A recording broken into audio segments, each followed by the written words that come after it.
This podcast is sponsored by Hollywood Casino in Charlestown, West Virginia. April's featured entertainment includes Los Lobos on the 12th, Josh Turner on the 13th, and the Steel Woods on the 26th. Details and tickets at HollywoodCasinoCharlestown.com. Must be 21 to enter the casino floor and attend a show. Gambling problem? Call 1-800-GAMBLER.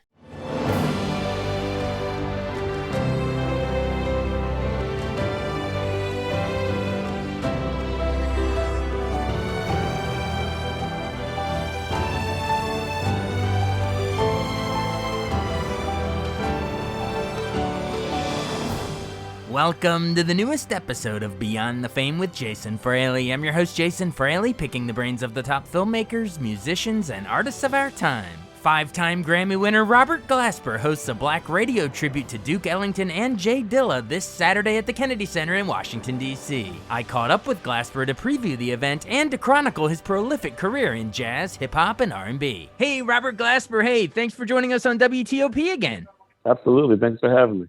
Now, I think we spoke, in 2020, it was at the very beginning of the pandemic. You came to the Birchmere in Virginia, and I think you've won like at least 2 more Grammys since then, so we have a lot we can cover. But I want to tell everyone the main reason is because you're coming to the Kennedy Center for the Hip Hop and Festival. Your show will be on March 30th. I think the festival runs, a little longer than that. But tell us about this event. It's called Black Radio, a Duke and Dilla celebration. What do we got? Absolutely. Well, Duke Ellington is such an influence on me and on the culture, on all of Black music, really. You know what I mean? So many things stem from Duke Ellington. So I love paying tribute to him. And Jay Dilla is also, in his own right, the same in his own right, He's been a big influence on me, a big influence on my generation, the generation before, just the way we even approach playing live music. He's a producer that changed the way people actually play live music, And he's also someone that I've got the chance to work with, in real life, before he passed away. I had the honor of working with him. So both of Duke Ellington would be 125 this year, and Jay Dilla would be 50. Wow. So I felt like, hey, let's do a Dilla Duke tribute, do it together. You know what I mean? I thought that would be fun. I love the whole concept of that. The Duke and Dilla, you got the alliteration going and everything. The anniversaries, synergy of the anniversary years too. It's pretty cool. Now, not only are you, paying tribute to those two icons, you also have some pretty big heavy hitters as special guests. Remind our listeners, there's another hip hop legend going to be here on the bill. Absolutely, the legendary group De La Soul will be my special guest for that night. De La and Dilla have collaborated on a few joints, and one of the most iconic joints that really influenced my playing, influenced me. I used to play this beat for all the time before Dilla passed away. Stakes is High, to be specific. It's called Stakes is High. It's a backbone of the hip hop community, just one of the most legendary tracks and songs of all time. And De La Soul is one of the most legendary groups of all time. You know what I mean? And so, yeah, they're going to be my special guests, alongside some special surprise guests that I can't mention. Oh, you can't mention other surprise guests. Okay. Well, if it's the website says, you'll have the Black Radio Orchestra, you'll have Derek Hodge. Absolutely. Kareem Riggins. Derek Hodge. Yeah, so Derek Hodge is that's my longtime collaborator. We're on so many records together. He's on so many of my records, all the Black Radio records, and he's an amazing composer and arranger as well for orchestra, so we've done things with orchestra in the past, but we've never, so I wanted to do this because we did something with orchestra at Kennedy Center, maybe I feel like 2 years ago it was a Black Radio anniversary.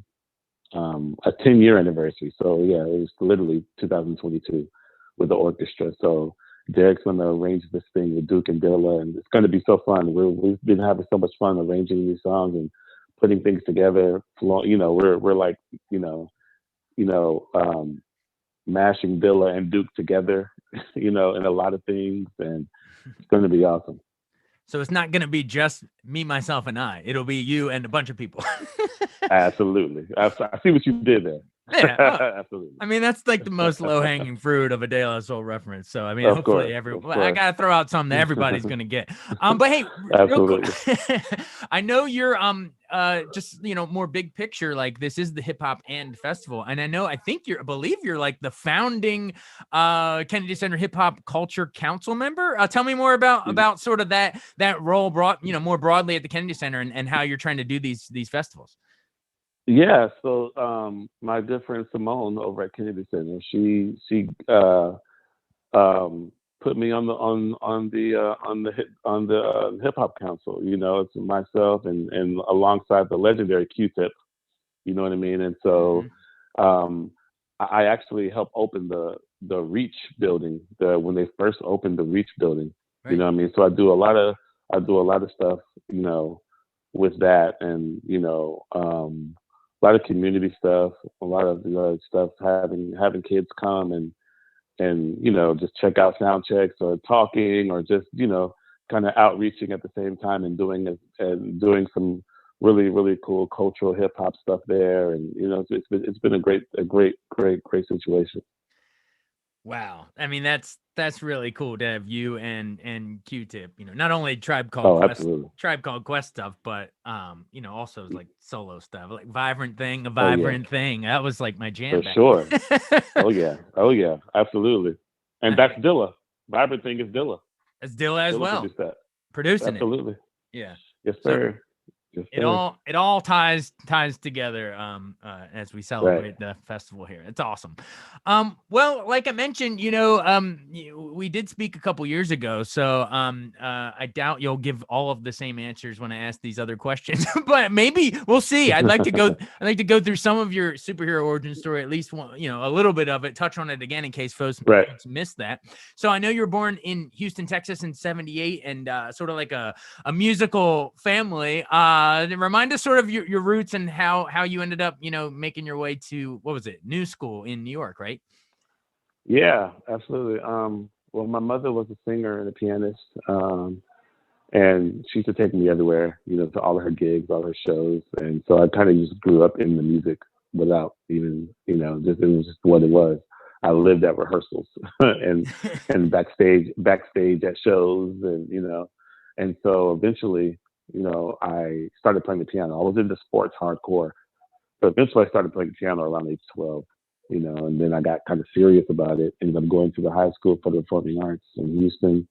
That's where I went to school with Beyonce and my best friend, Brian Michael Cox, the legendary producer, and a bunch of other great musicians, went to that school as well. And so, Wait, at the same um, time, you're not just listing fellow famous alums, like you were there in classes with Beyonce? oh yeah, well, she was a freshman, I was a senior, so we weren't in the same classes, but we went to school together. Yeah, we got to interact. Yeah, that's my sister to this day. To this day, That's we're at the Grammys just now talking, and I have my son with me, so it was cool. He's like, Dad, you actually really know her, yeah. You're like, I've been trying to tell you. right, exactly. So yeah, those are people I actually went to school with. So, it was just that was a budding era for just great artists at that school, and from there I got a full scholarship to the New School in New York City. So went to college there, and that's where everything kind of started rolling from there. Because that's where you Yep. met Bilal, right? I met Bilal. Yeah, I met Yeah. Bilal in college, and at that time, around that same time is when I met Q-Tip and Common and Most Def and all the cats. So once I moved to New York, that's when the ball started rolling of me mixing into this R&B and hip hop world and jazz world heavy. That's where it all kind of came together. Right. I think I remember you saying in our last interview that you and Bilal were recording in it was like a recording studio near the college with the drummer for the Spin Doctors, I believe. Oh, exactly. Yep. Right. Right. And Aaron Comas, and we did Bilal's very first demo in Aaron Comas's basement. And from that demo, there's a song called "When Will You Call" that Bilal's eventually, when he got a manager, um, The manager played that song for Jimmy Iovine at Interscope Records, and Jimmy turned it off halfway through and signed him. And then that was I love it. pretty much that was pretty much the thing from that point on. And the first person that we worked with was Jay Dilla, and Bilal graciously took me with him to Detroit, and that's where I met Dilla, and we worked with him for like 2 weeks, week and a half, 2 weeks, something like that straight. And that literally that time period changed my life for sure. And I met Kareem Riggins. The first day going to Dilla's house in the basement with Dilla. He was already there with Dilla. Whoa. You know, and that's when I met Kareem. And Kareem's doing the after party for my Dilla Meet Duke show. You know. Right. So after the performance, there's going to be a big after party. Yeah. I assume at the Kennedy Center as well, right? Yeah, I think it's in the next building over or something like that. Yep. That's really cool. But like you said, yeah, you're all meeting. That's funny. Like, you know, he's there in the basement. All these cats are you're meeting them all even back then. And of course you said that's life changing. You start, you know, touring with Erykah Badu, and you mentioned Common, and, you know, the Roots and Christian McBride and Terrence Blanchard. You're starting to meet all the heavy hitters now. Absolutely. Yeah, let's dive. We got to talk Black Radio. I mean, I know. I mean, there were several albums before that. We don't have all day to talk about it, but Mood, Canvas, In My Element, Double Book. But then Black Radio was like the huge breakthrough. Won the Grammy for R&B, best R&B album. I believe last time you said it was not the result. You liked the result, but you said that like the process of trying to, you know, get Lupe Fiasco and Erykah Badu and Layla Hathaway. You called it, quote, a nightmare trying to organize all of that. Is that? Oh, absolutely. Yeah, because it continues to be like it's hard, you know. It's because you know, artists, because especially back then, it was harder. I believe it was harder because back then the whole point was having everybody in the studio. I was still coming from very much a jazz place. Yeah. With it, you know what I mean. So I wasn't into like, oh, send me files and all that stuff. That wasn't a thing for me. I was just like, hey, we all got to do this, and we all need to be in the studio. You know, everybody needs to be in the studio when they do their song. You know what I mean? Yeah. So screw this sending files crap. Yeah. And during that time period, you know, you have to deal with all these different artists. They're all on tour and doing their own thing, and you have to deal with each person's art assistant, each person's manager, each person's booking agent, each person's like label, and each person's lawyer. You know what I mean? So just going through that process with every single person, trying to get them in person was harder, much harder. I did Black Radio 3 pretty much sharing files because it was during the pandemic. You know what I mean? So, and there was nothing else to do. And, you know, that was probably the easiest record and the hardest record at the same time, you know, because everybody was more accessible because no one was on tour. You know, no one was that busy. They were at home. And it was just a point of who's not depressed and who can actually make some music right now. Right. Right. Exactly. And then, and just to clarify, I want to, or just for our listeners, just to clarify, everyone I mentioned was Black Radio in 2013. And then there was Black Radio 2 in 2014, which was like Common and Brandy and Faith Evans, Jill Scott, Norah Jones, Snoop Dogg, all that. And you're talking about Black Radio 3 that just came out like kind of a couple years ago, 2022. 2022. Yeah. 2022. And that came out I did that literally smack dab in the middle of the pandemic. You know, I needed something to do. And I wasn't going to do one. That's why it took so long for me to do another Black Radio. It took like 8 years. But I wasn't going to do another one, you know, but fans kept asking for it. And I felt like a musical responder at that time. You know what I mean? Like musical first responder. You know, it's like, hey, what can I do to help people in the middle of this pandemic? And I was like, I can give my fans what they've been wanting. A Black Radio 3. And I felt like I was giving artists something to do. Because some artists were itching to do something, you know what I mean? So it's like, oh, well, shoot, here's something. You want to jump on this record, you know? And they would do it and send files. The hard part about it is we're not in the studio together, so I have less input and less, you know, hey, do this over, try this, do this, you know? Let's try this over here.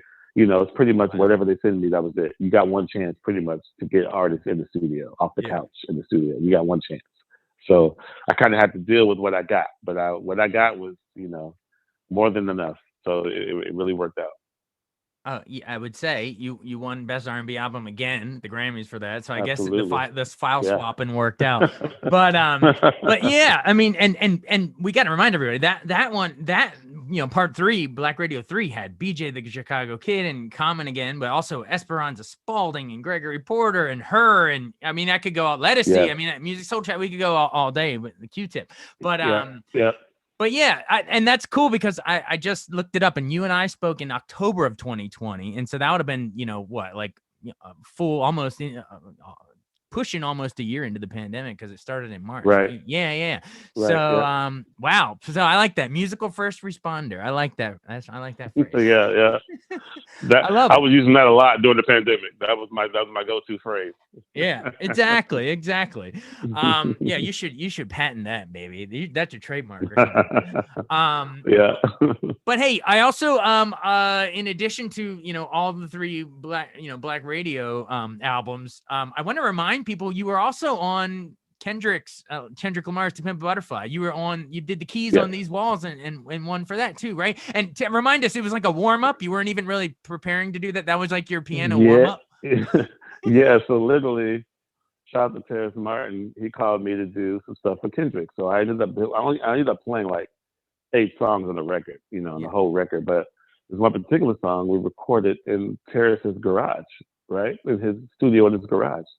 And while he was playing the song, he just wanted me to lay some keys on it. So I was just learning it and listening to it, just and warming up. So I was just playing some stuff, just warming up, messing around, really. Yeah. Then I was like, okay, I'm ready. Then we did an actual one take through. It was fine. And then the way Kendrick released the album, like he just released it out of the blue. Like people didn't know when it was going to be released. So and so I heard it when the rest of the world heard it. And when I heard it, I was like, oh snap! They put my warm up when I was kind of chopping out and warming up over the changes. They put it in the middle of the song as a solo, as an actual piano solo, Rhodes solo, keyboard solo. I was like, oh snap! All right. They put that. It's like the NBA. They put the layup lines. They put it in the highlight tape.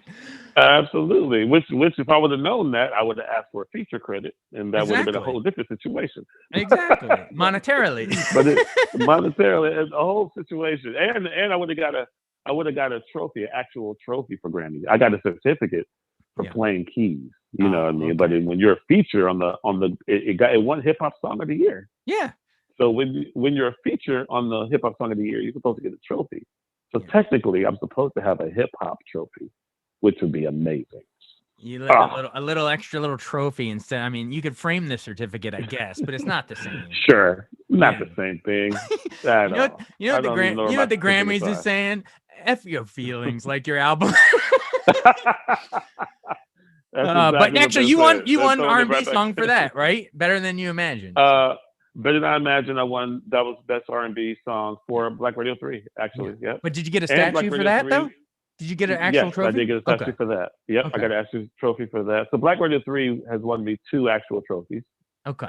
And we were also nominated for Best Engineered Album for that as well. Well, there you go. And that album was engineered. That was the only album I've ever done that was not engineered in a major studio. Okay. That album, Black Radio 3, was made in the back of my house in the studio that Terrace and my engineer, Q Million, built from the ground up. It was literally an empty 1-bedroom apartment in the back of our complex. And we took it over during the pandemic and made it into a studio. And they got nominated for Best Engineered Album. So that's amazing. Wow. So like a pandemic renovation project. You went from pandemic for a music first responder to musical, I don't know, Toolman Taylor. That's awesome. Right. I'll take it for sure. That's freaking up. Well, hey, real quick, you mentioned Terrace Martin. Do you know Marcus Moore? I don't know. What does he do? He was my coworker at TOP. He wrote Kendrick's one of his biographies, but he knew Terrace Martin. Anyway, okay, I just didn't know if you knew Marcus. Gotcha. Oh, wait, did he write the Pimp a Butterfly book? Yes. The Butterfly Effect. Yes. Yes. Yeah, I do know him. Yep, because he interviewed me for that. He actually interviewed you for that. Anyway, all right, yep, cool. absolutely. He did. Well, shout out Marcus. He's left DC and went up to New York at Bandcamp and New York Times, all kinds of stuff. But anyway, all right, shout out Marcus. But hey, I'm a big movie guy, and I'm a movie critic too. So I want to touch on your two Hollywood. Well, it's probably been more than two now, but remind everyone you did the Grammy-winning soundtrack for Don Cheadle's Miles Davis biopic, Miles Ahead. And also with Common on the Emmy-winning Letter to Free for the Ava DuVernay Doc 13th. Memories of that sort of expanding out of just the musical realm to get to do some movies. Yeah, it's funny. The Miles Davis thing came out of the blue. Don Cheadle tweeted me like, "Hey, love your music," and I was like, "Oh snap!" And then we started talking on Twitter. And then he's like, "I'm doing a movie, Miles Davis movie. Would you be interested in? Have you ever scored before?" Yeah. And I said, "Yeah," and I haven't. I lied. Yeah. So fake it till you make it. I totally faked it till I made it. I faked it all the way through, and yeah, we ended up winning a Grammy for best soundtrack for a movie. I was like, oh my, I didn't see that coming because the competition was overly crazy. Like it was like Amy Winehouse Story, Suicide Squad, Straight Outta Compton, and like something else. Like it was crazy, and we didn't see that coming to the point where Don Cheadle didn't even come to the he didn't even come to the Grammys. He went golfing. Right. And then I told him, man, if we win, you got to get dressed and you got to come down to the Grammys. And we won. We ended up winning, and I made him a video from the stage, like, "Yo, we won!" So then we walked the red carpet again with Don Cheadle. It was crazy. Yeah. And then from that, take that Ice Cube. Couldn't believe it. It was crazy. And then I did the ending song for the 13th, Ava DuVernay's 13th, which was really dope. And yeah, we won an Emmy for that. Me, Common, and Kareem Reagan. And that was a really special project because that was my last. Roy Hargrove played on that song as well. Bilal saying Roy Hargrove played on that song, and that was the last time I actually got a chance to record with him, or even that was my only time I think recording with Roy, and he passed away. Not a few years after that. So yeah it's great. Wow. Great doing that, and since then I've done. Right after that, I did the music for a movie called The Photograph that came out right before the pandemic, and I've done a bunch of series. I did the Winning Time, Fresh Prince of Bel-Air. I did the Best Man series. Wait, what did you do for Fresh Prince? I scored the first season. You're talking about the original show or the new one, the Bel-Air reboot? The reboot. Okay. Yeah, okay. Reboot. Bel-Air. Yeah, I could have did the first one. I was like 9 or something. I was gonna say how you were like my age watching it. Absolutely. No, but the reboot. Yeah, I did the first season. Then I recently just did the music for the documentary about Luther Vandross. The Luther Vandross documentary. It's called Never Too Much. Oh gosh, I love it. I love and we just music, man. We just it just debuted at Sundance in January, so I'm looking forward to that coming out whenever it gets. Well, you know what? Right now is a fitting time for you to mention Luther because it's March Madness and one shining moment.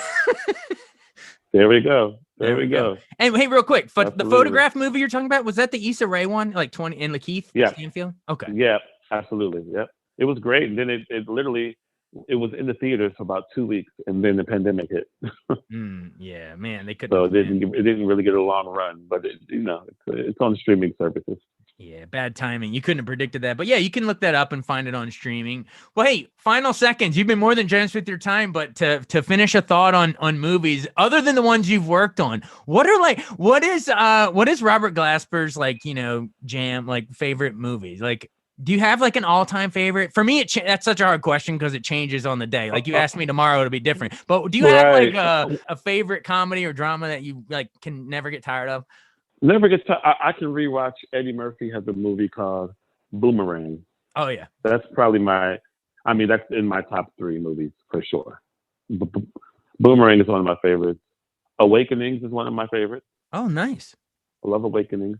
There's a movie called Love Jones Of that I course. love. Also, a lot of these movies 97. have a lot of these have great soundtracks too. I think I know I like a lot of movies. I like movies that have really good soundtracks as well.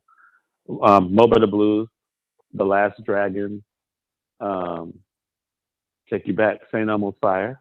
You're just naming classics, man. This is great. You know what I mean? You can't go wrong with any of Yeah, these. I like With Honors. Of That's course. a good one too. With Honors, yeah. I remember that one I well. like movies. Yeah, absolutely, absolutely. Yeah, an underrated Joe Pesci one on what was it Brendan Fraser? Very underrated. Brendan Fraser. Very underrated Joe Pesci. Yeah, but both Oscar winners now. But absolutely, he was great in The Well. He was really great in The Well. Oh yeah, that was incredible. Deserve that. And but back then, in With Honors, you wouldn't have ever predicted, George of the Jungle and the what was the baseball one where he was the scout? Was that it? Yeah. Oh yeah. You wouldn't have thought he would ever go on to in The Mummy. You wouldn't think he would ever go on to win, but he was amazing in do all this stuff. Yeah, absolutely. Awesome. Well, if you couldn't tell, I could talk with these movies all day, but I'll let you run. You've been generous, my friend. Again, everybody, check out your Back to Love as well, right? Don't want to pass that over either. But yes, that was a single that we put out that was also nominated for a Grammy. It was a single for a series I was scoring called Run the World, and we did that for a scene. And we ended up putting it out as a single. Yeah, absolutely. Cool. I did that. Actually, produced that one with my son, Riley. Really? So he was also nominated with me this year for a Grammy. Yeah, absolutely. Riley Glasper. Yep. So he was about the age when you were scoring The Fresh Prince, when you went back in time to age 9 and you were scoring. right, basically. Just for kidding. Sure. All right. Well, anyway, thanks. You've been so great. Again, everyone, Robert Glasper is going to be hosting Black Radio, a Duke and Dilla celebration. It's going to be with De La Soul and a bunch of other and surprise guests on March 30th as part of the Hip Hop and Festival. Hey, thanks for doing Kennedy Centile. Yes, for sure. Thank you so much for having me. All right. Be well. Peace. Thanks so much for listening to Beyond the Fame with Jason Fraley. Our theme music is Scott Buckley's Clarion. Remember to give us a 5-star rating if you like what you hear. We'll see you next time.